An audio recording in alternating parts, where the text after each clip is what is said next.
Battlefield 5 is a polarising entry in the famous Battlefield franchise. In many ways it's kind of similar to Battlefield Hardline because there is a huge portion of players who hated the game or never tried it in the first place because of the message it was trying to send and the horrific marketing behind it. But on the other hand, you have players that loved the game and some may even regard it as the favourite Battlefield game ever. No matter in which category of players you may fall in, there is no denying that Battlefield 5 could have been, and maybe should have been, one of the best multiplayer games ever, and most definitely the best World War II game ever. However, right from the beginning, EA ruined any sort of hope the game had to fulfill that very promise. And in this video I'll go over how EA basically ruined Battlefield 5 and its potential, how its marketing, its approach to live service and gameplay changes ultimately led to Battlefield 5 becoming a game that leaves behind a lot of questions. But I also want to look at all the things it did right and how several changes could have made this game a staple in the franchise the same way other Battlefield games have been. I think to better understand why this game was received poorly and why people were angry with the direction the game chose to go with, we first have to take a quick look back at the game that came before it. Battlefield 1 was a massive success for EA and DICE, a massive return to form for the franchise after the failure that was Hardline. It has gone down as one of the best Battlefield games ever. It did a great job of portraying World War I, but most importantly what it was loved for was its atmosphere. It captured the trench warfare, the brutality and the mechanised warfare of the First World War extremely well. The maps supported the atmosphere. It was a unique experience that was immersive as hell, but also was able to retain that Battlefield formula. So when Battlefield 5 was announced and it was confirmed to be a World War II game, many fans thought this was simply going to be Battlefield 1 but with a World War II setting. And that assumption made sense. Why would you not copy the formula and features from a game that had done well and was clearly something fans enjoyed? Going down that road seemed like a logical decision, especially with the famous battles that took place during the Second World War. People immediately thought they would storm the beaches of Normandy in the Operations game mode, or maybe take part in the Battle of Stalingrad. However, when the reveal trailer was released on May 23rd, 2018, the game looked nothing like what everyone expected it to. Find cover! Bloody move!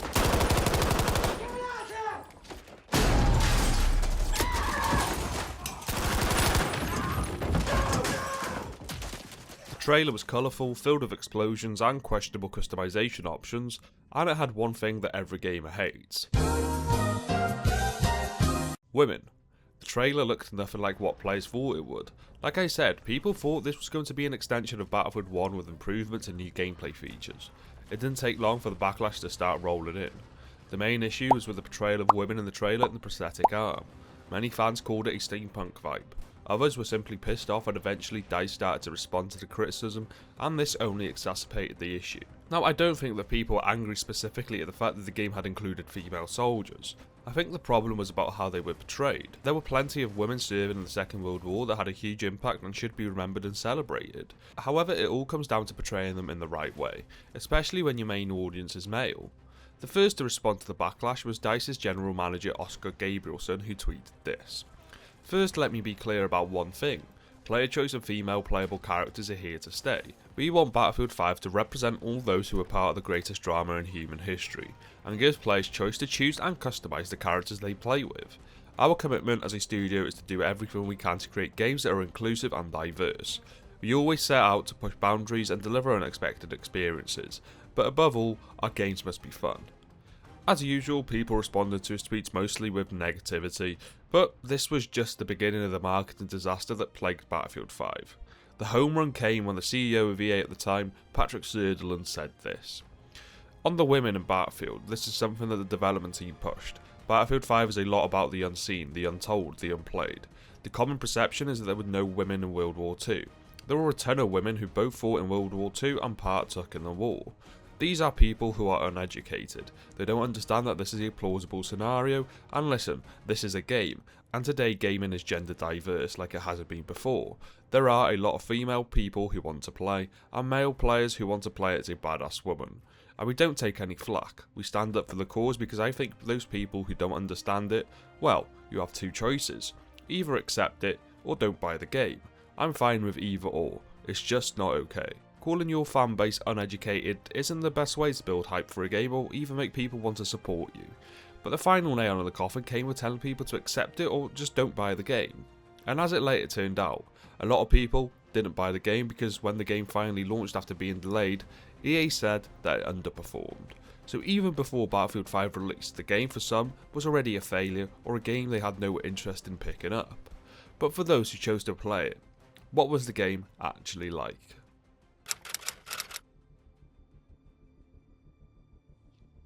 I'll start with the campaign, or what this game in Battlefield 1 called War Stories, which were stories told from the perspective of different people during the war. In Battlefield 1, the War Stories were a nice addition that told interesting and emotional stories. In Battlefield 5, however, I think they failed to hit that same mark. The prologue of Battlefield 5 opens not as a traditional mission, but as a thematic overture, a stitched together sequence of desperate battles meant to define the tone of everything to follow. You are thrown into the chaos without the comfort of a named protagonist or a clear objective, deliberately disoriented as the narrator's voice frames a war too vast and too brutal to be owned by one soldier. In the prologue, the game shifts perspectives multiple times. The prologue doesn't aim to teach gameplay systems, instead it wants you to feel the scale and human cost of the conflict. It's not even really a mission per se, it's more of an invitation into a series of intimate smaller stories, the exact opposite of the traditional blockbuster FPS campaign, but the same approach that Battlefield 1 took.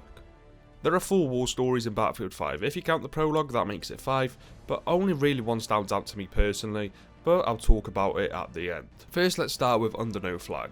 It's a decent enough story that has plenty of banter and heart between the two protagonists, Billy and Mason.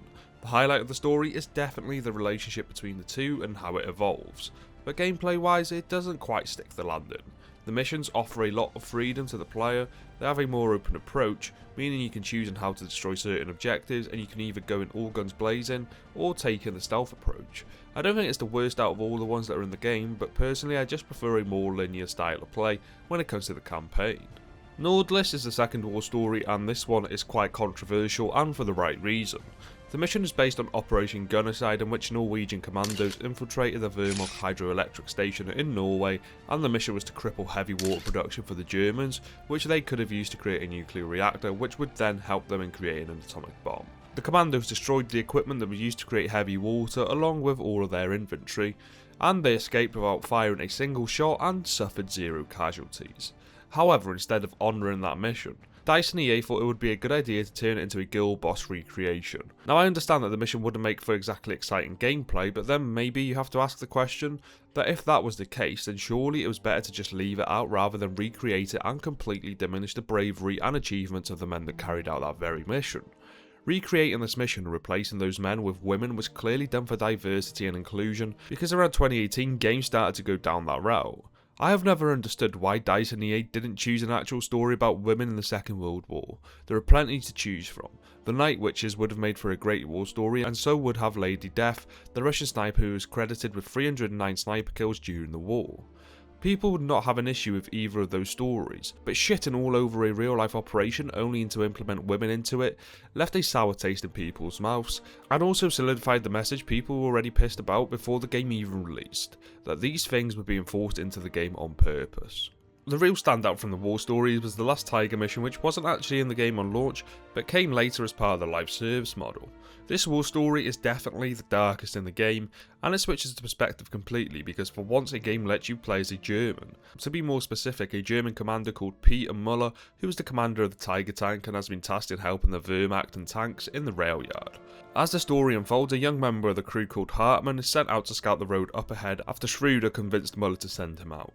However, Hartmann disappears and we don't see him again until we reach the cathedral, where we were supposed to regroup with the German defence forces. It's here where we see that Hartmann has been hung for being a deserter, and you can clearly see the regret on Muller's face. This story in general does a great job of showing the inner turmoil a commander endured during the war. You could see that Muller felt responsible for Hartmann's death. Hartmann?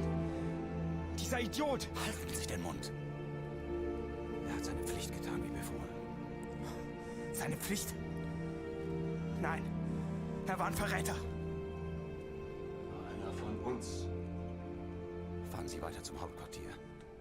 And at the end of the story, when the bridge is blown up and Kurtz, the driver of the tank, walks out and says that they were lied to, and that all of this was for nothing, Schroeder shoots him. Schroeder portrays the type of soldier the Germans created, brainwashed, willing to do anything for his country, and leader. Kurtz! Kurtz!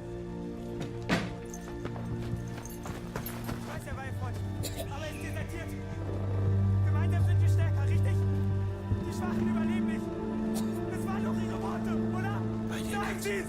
War das nicht so? Just give up, damn it! Muller surrenders and Schroeder points the gun at him, and the screen goes black, and we never quite know whether he shot Muller or not. But this war story was brilliant, and honestly I wish they created a whole campaign similar to this where they could flesh these characters out even more and make their relationships even more meaningful. But either way, The Last Tiger war story is clearly the best in the game, and if only other war stories were that good, then maybe Battlefield 5's campaign would have been amazing. But personally, I still believe that Battlefield 1 had better war stories, and I simply can't accept the fact that they completely changed Operation Gunnercide just so they could include 2 female characters in it. The Last Tiger is the only one worth playing in my opinion, and the others don't really give you much of a reason to care about them. The multiplayer for Battlefield 5 is where things get interesting because personally I actually enjoyed my time with the game, and even going back today, it holds up really well and is visually impressive. I'd argue that it even looks better than Battlefield 6, but there's also no denying the fact that the game wasn't without its faults. So let's talk about the bad things about this game first. The first thing that stands out to me straight away is the gunplay. I've seen some people say that this game had really good gunplay, and I beg to differ. Battlefield games have always had spread in their gunplay. It was why weapons didn't feel like laser beams, however that spread was always controllable, and so was the recoil. If you used a weapon long enough, you could learn the spread and recoil and how to mitigate it. It made mastering a weapon rewarding and also added a higher skill gap in my opinion. In Battlefield 5 however, spread and recoil is completely random, which means that every time you shoot your weapon, the spread and recoil will be different every single time. There were other issues too that are far more complex that I don't want to go into in this video, but the bottom line is that even though a lot of people say that the gunplay felt good in this game, and that may be true because it was snappy and responsive, but it also added a layer of randomness that I don't think belongs in an FPS game. And whilst I'm on the topic of weapons, I also think the tree specialisation for weapons wasn't the best way to deal with weapon progression in this game, as it was ultimately a replacement for the attachment system. I'll also say that I wasn't a huge fan of the weapon variants they had in Battlefield 1, but not having attachments in that game made more sense. However, in a World War II game, an attachment system definitely could have worked, and I just would have preferred that traditional system that we had in Battlefield 4 and even Battlefield 3, because if you remember, Battlefield 3 wasn't exactly blessed with an abundance of attachments, but they were still in the game, and I think that they could have taken that same approach with Battlefield 1. Then of course we had the TTK drama where DICE thought it was a good idea to change the TTK 3 times, although no one fucking asked for it. These changes actually led to a lot of people abandoning the game. I always thought the TTK was in a good spot in its original form, and changing it 3 times in a short span of time just made the game feel extremely inconsistent, especially for players who only played a couple times a week. Not only that, but the constant TTK changes made weapon balance terrible. In general, the game just didn't feel that great to play, and it was just weird to implement these changes when no one asked for them, but that is the recurring theme of Battlefield 5. DICE just ignored players and what players actually wanted. Grand Operations, which was Battlefield 5's take on Battlefield 1's Operations game mode, also didn't live up to its predecessor. In Battlefield 1, the Operations game mode was easily one of my favourites. It portrayed that tug-of-war battle that the war was known for relentless action and gunfights, and required the teammates to successfully capture objectives. It was the perfect game mode in Battlefield 1, and all they needed to do was copy and paste it into Battlefield 5. At the end of the day, if it isn't broke, then don't fix it. Grand Operations in Battlefield 5 just wasn't as good.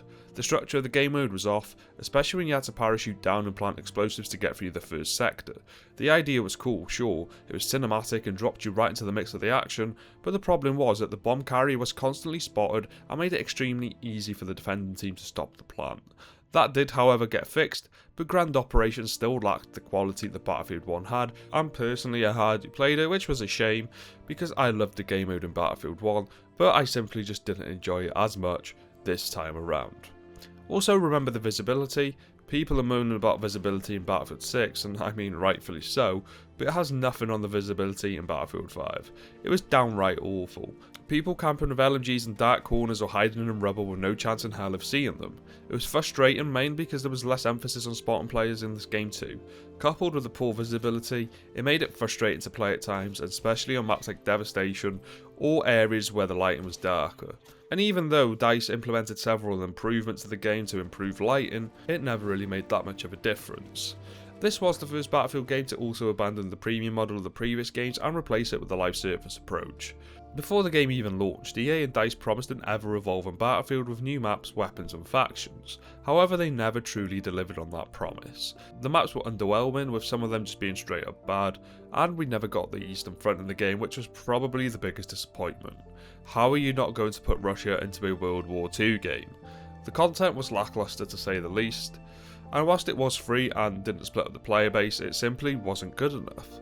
The only time it felt like DICE delivered a really good update was with the Pacific update that introduced some really cool maps, along with a classic Wake Island map making a return.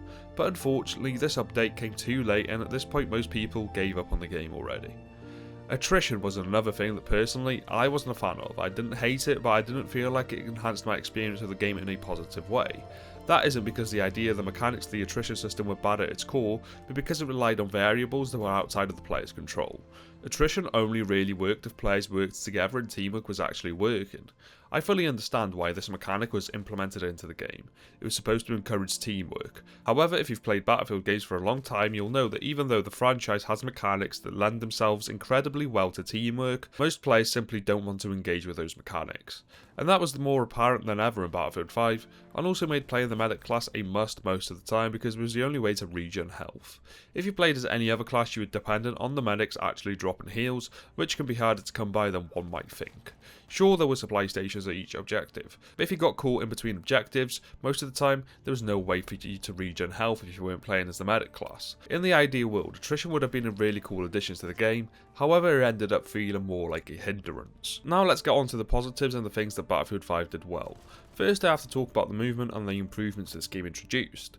Movement saw a massive overhaul in Battlefield 5, offering players more ways to move around and interact with the environment.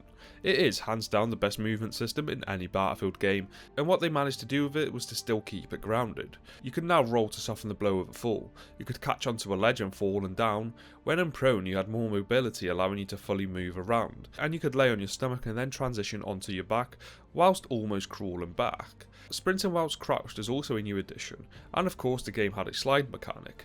All of these things gave you more control and most importantly it was smooth. Transitioning from prone to crouch or vice versa felt smooth and responsive, and it remains my favourite movement system in any Battlefield game. One thing that this game doesn't get enough credit for is its destruction.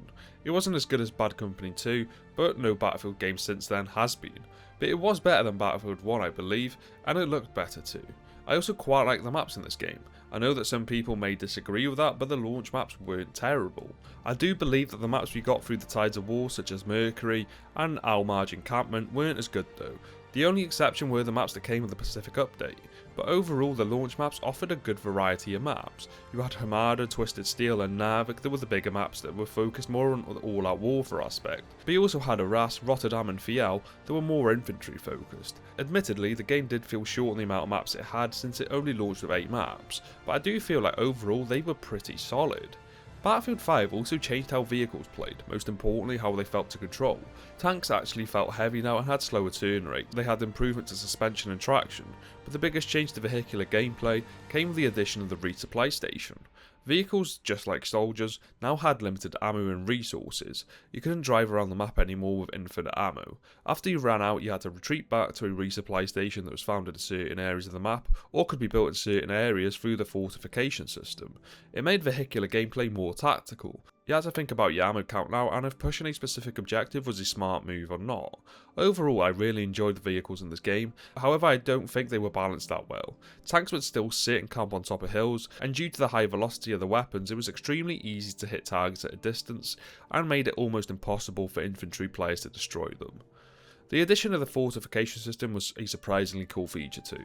Being able to build cover on objectives, especially when the buildings had already been destroyed, was a nice touch. And also I found that it gave me something to do whilst capturing objectives, but it also made building supply stations for both health and ammo a must because of the attrition system. And to be fair, I wish the fortification system returns in future Battlefield games, because I do think it was a really cool addition. The squad call and reinforcements was something I wish had stayed in Battlefield games too.